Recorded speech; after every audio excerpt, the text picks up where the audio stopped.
It's that time once again, press fans, coming to you from Altman Studios in downtown Brentwood to your ears wherever you are. This is Clocked In with the Press. I'm Jake Menez, here with Caitlin Gleason and press editor Kyle Szymanski on sports. We're here to bring you all the latest updates on news and sports. This week we've got a motorcycle crash, updates on the drilling situation in Brentwood, and the latest on the Alexis Gabe case. Before we get into that, here's a word from today's sponsor. Clocked In with the Press is sponsored by Bill Brandt Ford at 8100 Brentwood Boulevard, right here in Brentwood. For award-winning sales, service, and all your Ford needs, think Bill Brandt Ford at 8100 Brentwood Boulevard. Thanks again to today's sponsor. Let's get to the first news story. There was a Marsh Creek motorcycle crash. An adult male motorcyclist was airlifted to John Muir Medical Center in Walnut Creek with major injuries after colliding with a Subaru Outback on Marsh Creek Road on Wednesday morning, April 20th. The motorcyclist rear-ended the Subaru while attempting to pass a third vehicle, a pickup truck, according to the truck's driver and a passenger eyewitness, and the collision is still under investigation by the CHP. The motorcyclist was described as drifting in and out of consciousness at the time he was airlifted. The occupants of the Subaru were evaluated on scene by ambulance crews and released with minor or no injuries, according to East Contra Costa Fire Protection District Battalion Chief Jeff Burris. Marsh Creek Road was closed in both directions for about 30 minutes following the collision. With this story, it's a good point to mention that it's Distracted Driving Awareness Month. The local law enforcement agencies were emphasizing it because this accident was caused because the motorcyclist tried to pass too many cars on a two-lane road that has a lot of curves on it. For anybody who's listening, and if you're listening in your car or if you're going to be driving somewhere very soon, just always stay vigilant. It's better to arrive somewhere 5 minutes late than not to make it to your destination. Next up, one man was hospitalized after being stabbed during an altercation on Windsweep Road on Bethel Island shortly before 5:30 p.m. Friday, April 22nd. The unidentified victim was reported to have minor injuries, and the Contra Costa County Sheriff's Office took the unidentified suspect into custody after a short search, according to emergency responders on the scene. Quote, "It looks like it was an altercation between two males, and one male either sliced or stabbed the other male with what looked like an X-Acto knife," said Fire Captain Ryan Personen. He went on to say, quote, "It looks like probably minor injuries. It doesn't look too bad," end quote. Initial reports stated that the victim was bleeding profusely from the chest. Additional support, including a medical helicopter, was added to the call, but when ECC FPD Engine 59 arrived on scene, firefighters found the victim's condition to be less severe than initially thought. No other information on the suspect or victim was immediately disclosed. This is an unfortunate incident, so our thoughts are with the family of the victim and hope they make a speedy recovery. It's thankful that it was less severe than they initially thought. Absolutely. Switching gears here, the Liberty Union High School District recently named the recipients of its Graduates of Distinction program for 2022. Two Liberty alumni, Chris Calabrese and attorney Alicia Kennan, and one Freedom alumni, Colby Smith, received the honor. The honorees of this award have distinguished themselves through their accomplishments or contributions to their profession or community and are recognized for remaining true to the core values taught at Liberty Union High School District, according to the district's website. Kennan became the youngest equity partner in her law practice 5 years ago, while Smith is an international makeup designer artist for pop superstars such as Dua Lipa, Billie Eilish, and Charlie XCX. Calabrese is the director of student services for the Brentwood Union School District.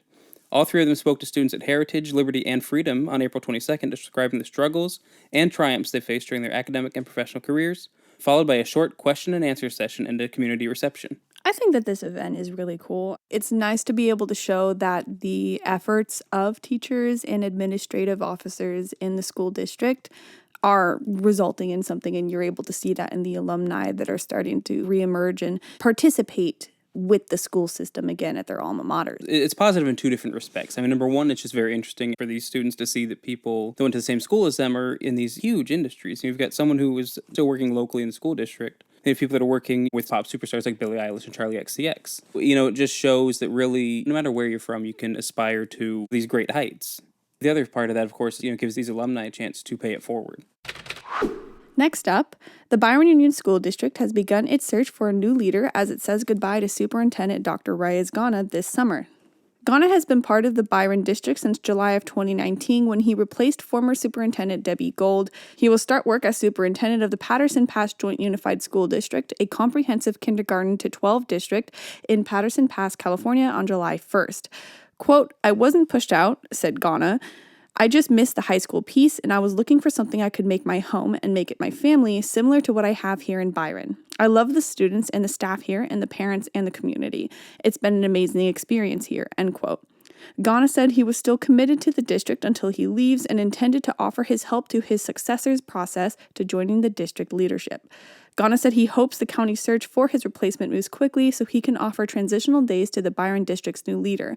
He does not play a role in the search and interview process.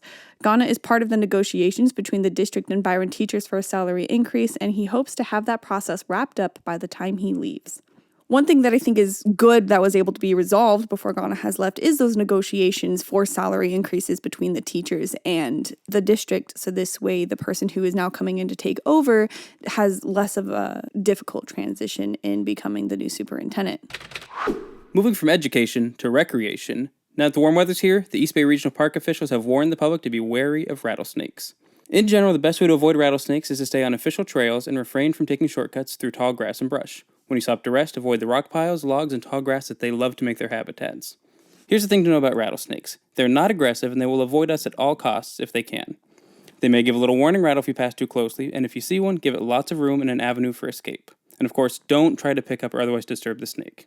If you have a canine companion with you, avoid a potentially high vet bill by making sure your dog is on a leash. Park officials are asking anybody who sees a rattlesnake in a parking lot, picnic area, or other locale with lots of people around to alert the staff. A ranger will relocate the snake to an area safer for both the snake and people. The rangers have snake tongs designed exactly for that purpose. Gopher snakes are another snake that look a lot like rattlesnakes, but information panels at most park district trailheads will have posters illustrating the subtle differences between the two. If you or a companion is bit by a rattlesnake, here's some first aid recommendations from park staff.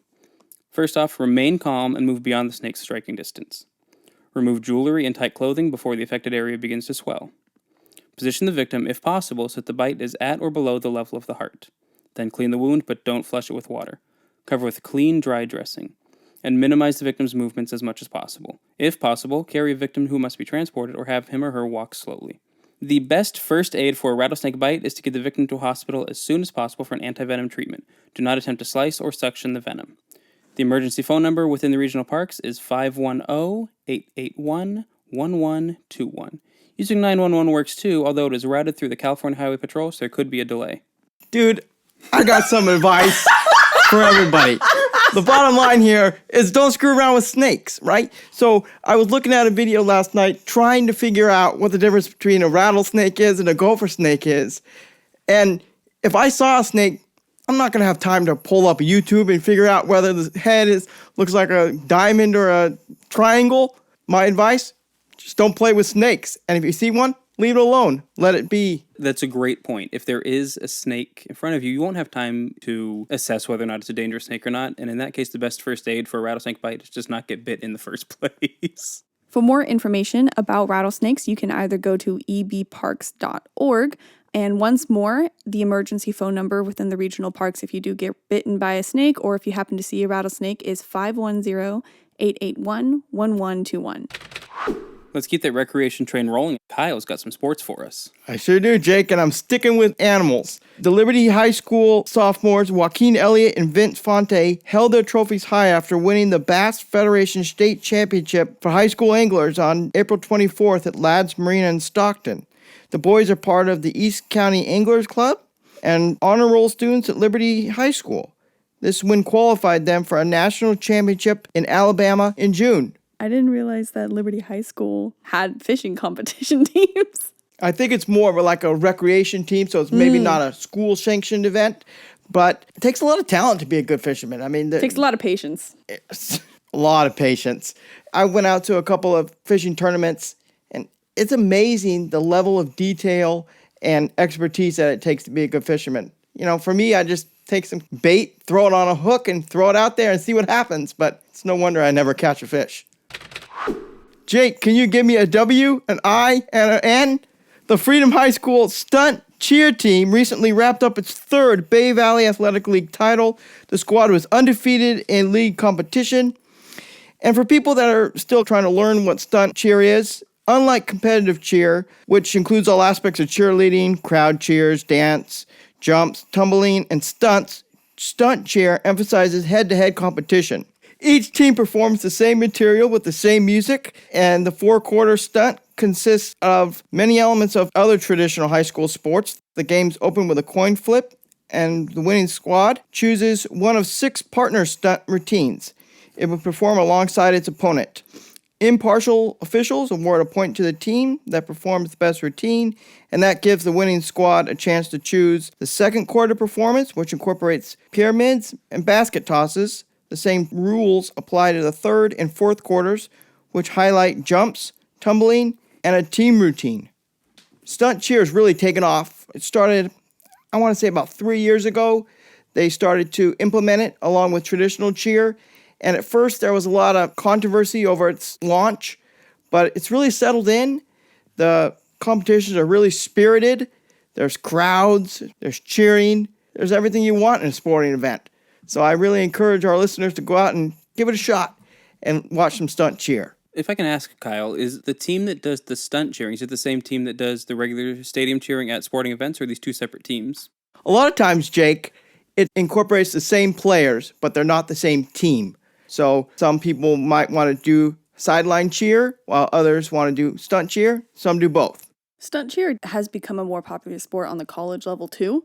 CBU, for example, has a really impressive and well-known stunt cheer team. So for us to be able to have stunt cheer here locally does provide that opportunity for young cheerleader athletes who might want to pursue it competitively on the college level, which is really nice.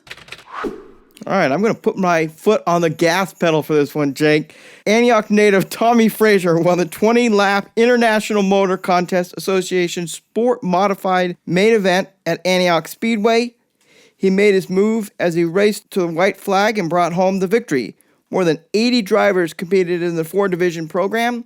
And again, I'm going to encourage our listeners to go ahead and check out the Antioch Speedway because it's fast-paced action. And it doesn't cost a lot of money. What more could you want out of a sporting event? Kyle, what would you say to people who find something like stunt driving not necessarily to be a sport? I would ask them to give it a shot because it is a lot harder than you think it is. You have to have endurance, you have to have skill, you have to have strategy, and it takes a lot of coordination and you have to have good reflexes. So it's not just get behind the wheel and push the gas pedal, as some people think. There's a lot more to it. Sure. I mean, you're doing 80 miles an hour on the highway, and people think they can do that and they can do this driving, but that's twice the speed. Just think about how quick your reaction time has to be on that track. Exactly. And if people try to be race car drivers on the street, well, we know what happens. A lot of time they end up in a car crash. Speaking of the Antioch Speedway, this reminds me how on May 12th to the 15th, there is going to be a county fair for Contra Costa County that is being hosted at the Speedway or right next to it. They have things like Dollar Day, Seniors Day, Military and Law Enforcement Day, and then Fiesta Day. And so it's just these 4 days during the weekend, and it's going to be hosted by the Speedway, and I heard it's going to be a lot of fun. I don't think I'll be able to go to it myself, but if anybody is interested, I know Dollar Day means you get in for a single $1. All right, let's stick to some more good news. In this case, Jake, we're going to talk about Bruno, a former Heritage football player who went on to play football in Pennsylvania, has founded Caps for Kiddos, a charity project geared toward getting kids in need something fun and something useful. It's called Caps for Kiddos. It's about collecting donations of hats and socks for underprivileged and homeless kids. And last month, while home on spring break, he donated more than 50 packages, each containing a baseball cap, a pair of socks, and some snacks. And one of the shelters he visited was Love a Child Mission in Bay Point, a shelter serving homeless women and children since 1984 with 14 cottages. It's fantastic, as I'm incorporating news and sports here, to see athletes give back. A lot of times, athletes in general kind of get a bad rap as being shock jocks, but in this case, they're good, quality people, both on the field and off the field. East County has done a really good job with its athletes in that it supports them and the community gives them a lot of support. And in return, we see those athletes often returning to the community and wanting to give back as well. Even Najee Harris has his own type of community outreach programs that he does where he will go back to his alma mater and he will see the kids and he has his own donation programs. It's great to be able to see that we really are doing a good job with these young athletes and giving them that inspiration to want to give back to the community. Even tying this into the earlier alumni story, none of them were athletes, but there just seems to be a real pattern of paying it forward embedded in this community. That's probably my personal favorite parts about Brentwood is just that it is connected and people do care about each other. It's nice to see that being publicized as a major factor in why people choose to live here and the people that it is able to produce. Yeah, in this case with Bruno, he said that he's not only going to do it himself, but he has obviously a huge connection of college football players across the nation. And when you have a large catalog of volunteers, it leads to very good things. We're going national here. The United States Football League has relaunched, this time featuring 43 games, 4 games a week during a 10-week regular season, followed by 2 playoff games and a championship game. 20 of those games will take place on Sundays, 19 on Saturdays, and 4 will take place on Friday nights. This is an interesting situation because a lot of times these leagues pop up. They try to copy, in a sense, the NFL to try to kind of capitalize on the popularity of football. The USFL, in this case, has thrown in some kind of unique rules. You can go for 3 after a touchdown. There's different overtime rules where it encourages teams to go for 2. It's got benefits and, in my opinion, negatives. The benefit is more football, and up-and-coming players can earn a shot to showcase their talent for the NFL, and it's intended to be more exciting than the NFL. The bad news?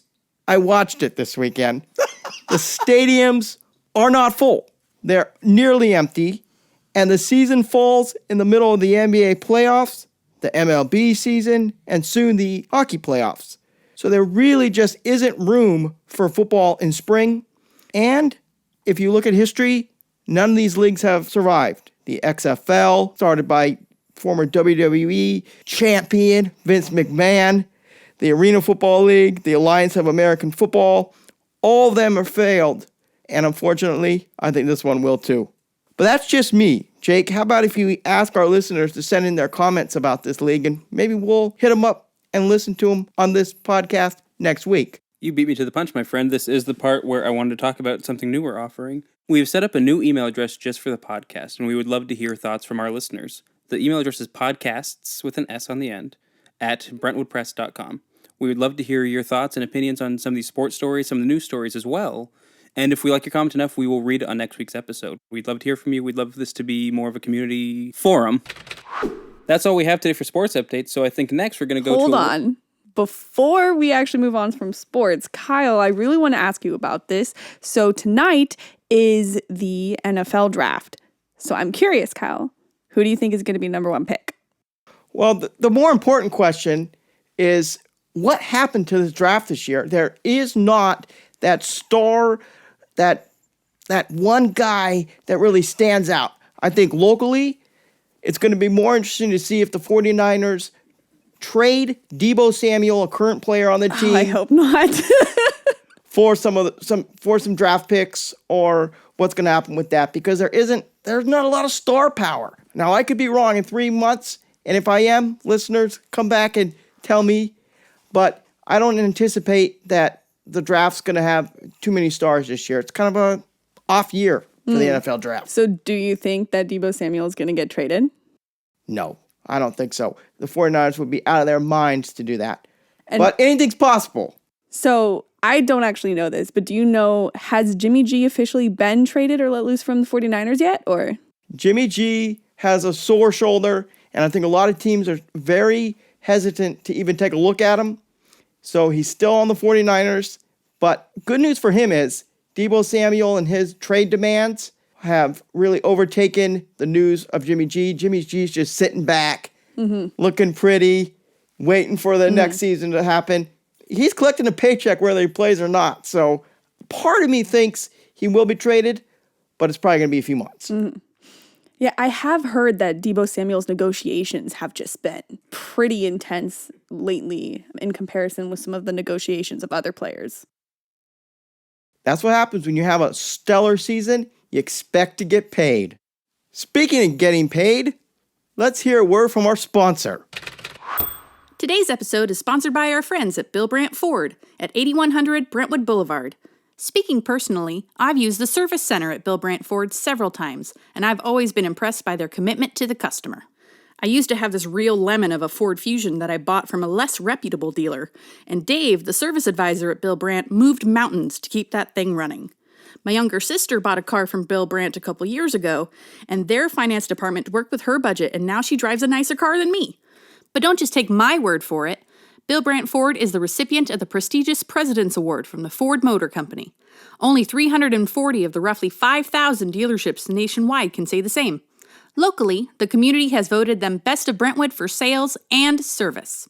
Bill Brandt aims to give customers the best dealership experience possible. So what are you waiting for? Give them a call today at 925-634-3551 for all your sales and service needs, or visit BillBrandtFord.com. That's Bill, B-R-A-N-D-T, Ford.com. Thanks once again to our sponsor. Diving back into it, the Brentwood City Council took its first steps towards enacting a permanent ban on oil drilling within city limits with a recent unanimous vote to implement a moratorium on drilling to help protect area residents' health. The moratorium would temporarily halt oil and gas drilling from occurring 3,200 feet from sensitive receptor areas. These are places like hospitals, schools, nursing homes, and other places that the EPA identifies as areas whose occupants are more susceptible to harm from pollutants. One of the upsides to the moratorium is that it would allow the council and staff time to work on a permanent ban that's more ironclad and tight, according to Councilwoman Jovita Mendoza.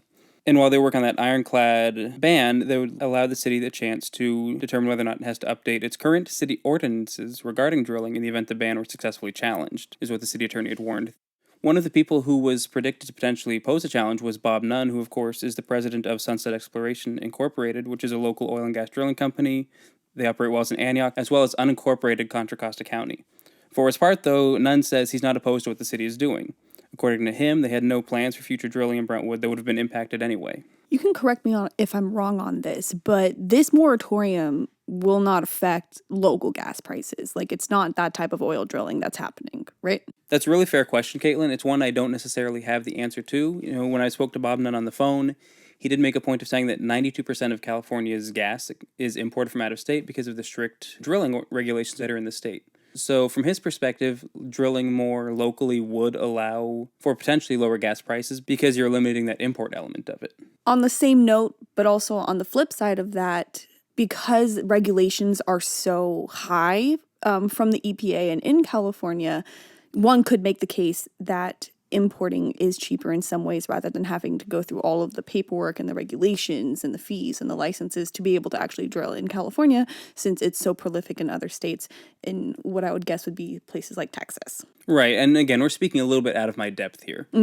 There's a case to be made on both sides of this situation. If you look at it from Bob Nunn's perspective, then certainly there is a possibility that it could allow the area to have cheaper gas because it's more widely available, it's closer, there's not all the shipping and everything associated with that. But I think the community concerns are valid as well. I agree. I think the community concerns, especially when it comes to health, because we do have a significantly large population of elderly individuals and we do have a lot of children. And so people's concerns in that aspect are 100% valid. So I am interested to see if this does eventually become a ban or if there will be any challenges that are actually issued on it before they can pass it. I was the one who wrote the story for the paper, and one element of the story that I thought was particularly interesting was they spoke about this at the March meeting of the City Council and then again at the April meeting. And the March meeting was where a lot of the meat of that issue was discussed, with April being more of a follow-up. And at the March meeting, there were several public comments. I mean, there were quite a few public comments on the issue, very impassioned speech, all against the idea of drilling, in favor of this moratorium. And including Bob Nunn, there were no people speaking in the public comments who were against the moratorium. I agree. I don't really think that you would expect to see many people who would be pro-oil drilling in this area. Like, yeah, we need to have oil drilling in Brentwood now. Like, I don't think we're going to have people doing that. I'm going to put Kyle on the spot for a moment here because, Kyle, you wrote about Bob Nunn's efforts in drilling in the area fairly recently, just before I came on board. Well, I think the most important aspect of this is people, the government, local governments, the county or the city, they really need to look at this issue. They need to really figure out, is it safe? Because from Bob Nunn's perspective, he's a businessman and he feels like it's safe. I've spoken with him. He really feels like he's not hurting the community. On the other side, there's a whole wide variety of people who feel like it is going to damage the community. So I think this is where the government can really come in and decide who's right. There's a lot of experts out there, and those experts need to speak up, and they need to say whether it's going to hurt the community or not. and what those experts say should go. You say government. Do you mean local government, or do you foresee some sort of state oversight? I think a little bit of both. In this case, it's the city. Sometimes it's the county, obviously, if it's on county land. And in most cases, they probably do need to reach out to state or maybe even federal experts who can really speak on the issue. For the next story, the Oakley City Council voted to pass a cooperative agreement between the city and Contra Costa County to build a standalone library this week. Previously, the motion was put forward in an Oakley City Council meeting last September. The details of the agreement entailed a $400,000 demolition of the old Sheriff's Office Delta substation near downtown Oakley. The conditions for this agreement included Contra Costa County handing control of the property over to the city of Oakley for 3 years, where they will demolish the substation and create approvable plans for the building of the library. Except for a telecommunications tower needed for emergency services, the county will reimburse 50% of the costs of the project. In September, the council decision ended in a 2-2 tie, with Mayor Sue Higgins and Councilmember Anissa Williams voting yes, and former Vice Mayor and current Mayor Randy Pope and Councilmember George Fuller voting no. Pope and Fuller brought up concerns of funding and potential tax measures in relation to their decision. They also argued that the existing library situation was not in dire straits. Currently, the Oakley Library is on Freedom High School's campus. This arrangement was supposed to only last 5 years, and according to City Manager Josh McMurray in the September council meeting, the school can kick out the Oakley Library at any time. However, the efforts of McMurray, the Friends of Oakley Library, local residents who spoke at the council meeting were not in vain. At the meeting, County Supervisor Diane Burgess also debated funding concerns with doubtful council members. Following the discussion, Anissa Williams motioned for the proposal to be passed, which Pope seconded. Because Councilmember Meadows had abstained and Councilmember Sue Higgins was not present, it passed on a 2-1 decision. The city of Oakley and its residents can now only wait in bated excitement as the 3-year project to demolish the Sheriff's Delta substation goes underway. So I'm really excited for this. I think that the city of Oakley deserves to have a standalone library, especially since they have such a small room in the Freedom High School campus. To be able to see them go from being rejected in December to having so many people step forward during the council member meeting and talk about why they, as residents of the community, wanted this library, and to see Mayor Randy Pope change his mind from his previous position was a really inspiring thing to see. It's definitely been a long time coming. I graduated from Freedom 10 years ago, and even back then, the library was part of the campus. There's just such an odd arrangement from both sides of it, both as a library patron and as a student at the campus. One thing that was talked about during the discussion portion of the meeting was how many people feel like they can't even go to the library because it's on a school campus. They're like, well, I feel awkward going onto this school campus with minors. I don't go to high school anymore. I would like to get a book, though, so I guess I have to go to the library at Freedom High School. And, the more important thing of this was what Josh McMurray brought up, that technically they are not supposed to be there. The high school has graciously let them be there, but the librarians have said, no, we can get kicked out at any time. And so to be able to see the city of Oakley get behind funding the project of actually building a standalone library, so this way the city of Oakley can have their own library in the same way that we here in Brentwood are able to have such a great library, I'm really excited to see the community be able to acquire that. And what a juxtaposition. Antioch has a fairly nice library. The Brentwood Library is fairly new and it's beautiful. It's got the waffle place out front and all that stuff. It's, a real masterclass in libraries. And then as an afterthought, Oakley is just part of the school. Yeah, it's a hard situation because I remember when the Brentwood Library was in that really small old building, and then it got torn down, and then it got moved into the community center.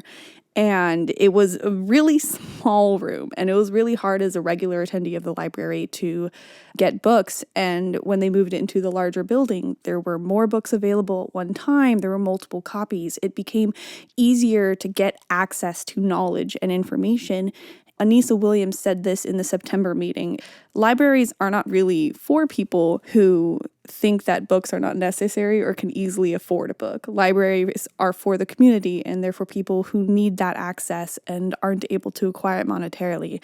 With a bigger library comes more programs, comes more community, it comes more knowledge and availability in classes and study rooms. It's just a library is something that builds the community for long-term effects. Yeah, to me, that's the main takeaway, is that the investment in this library is the city showing its investment in the education of not just its youth, but all its residents who want to better themselves and who want to learn more.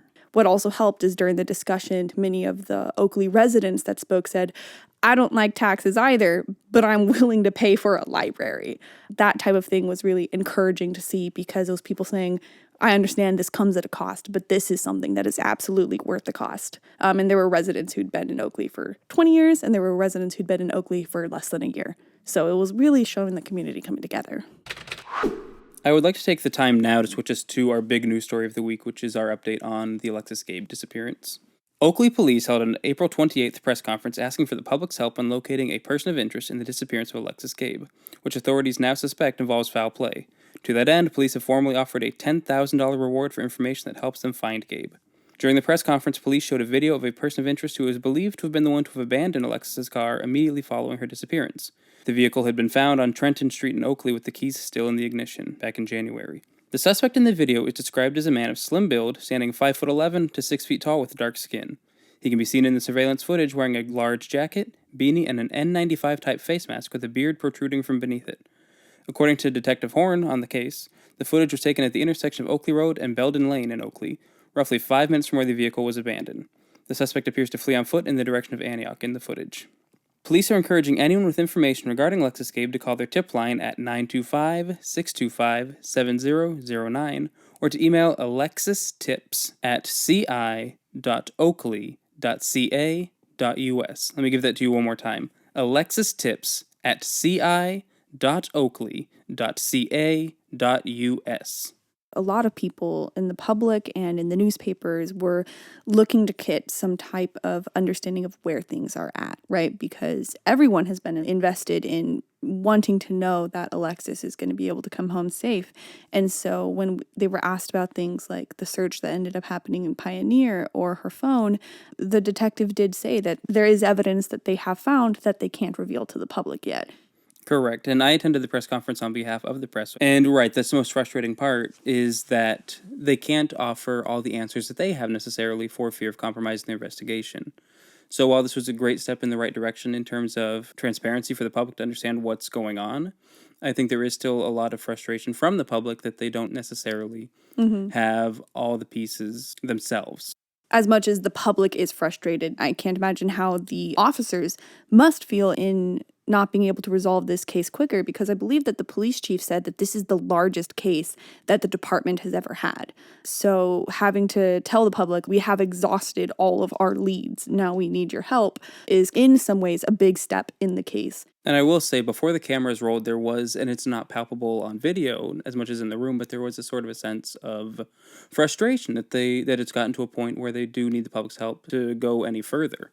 All right, and I know one question that the public had was whether or not the FBI was involved. The Oakley police did confirm during the press conference that the FBI is involved, but it's a relatively new development, so hopefully they can help find some answers. And from the perspective of the parents, during the press conference, Gwyn, Alexis's father, talked about how difficult this all has been. Unimaginable pain of having to go through this. And he spoke, however, as difficult has been, the way the community has rallied behind him and the way the people around him have really shown their support has made it so this way he's able to get through it. And him and his family are able to feel heard as they go through this process. And so I think that is one thing that we can be thankful to the Oakley community and just how they have really shown support for this family. Agreed. And for anybody that does want to know the phone number one more time, that number again is 925-625-7009. Detective Horn said that any tip is considered a credible tip. They will follow it to the point of exhaustion. And anybody who wants to see the press conference in full, as well as that security footage that we've been discussing with that person of interest, please go to thepress.net. It's on our site. You can look at the video, and if that's someone that you know, call that number, email that line, and see what help you can be to the case. And for people who don't want to call, you can also email alexis@ci.oakley.ca.us. That's all we have for the news today, but before we go, I'd love for our editor, Kyle, to say one more thing. Clocked In with the Press is more than just news and sports. Be sure to tune into our community interview series. New episodes are released weekly on Tuesdays. Our most recent guest was local author Frank Pettinger. And coming up, we'll have Oakley City Manager Josh McMurray and Letitia Wiesner of Futures Explored. These are all great episodes. We hope you tune in. That's it for today's episode of Clocked In with the Press. We appreciate you taking the time to listen in, and we look forward to speaking with you in future episodes. If you would like to read more news stories of East Contra Costa County, you can do so through our website at www.thepress.net or through our Twitter and Instagram at PressClockedIn. Contact us with your thoughts on this episode or any other episode before it. You can also download our free app, which is basically free news on the go. Thank you for listening, and we will speak with you all next time. This is Caitlin, Jake, And Kyle. clocking out.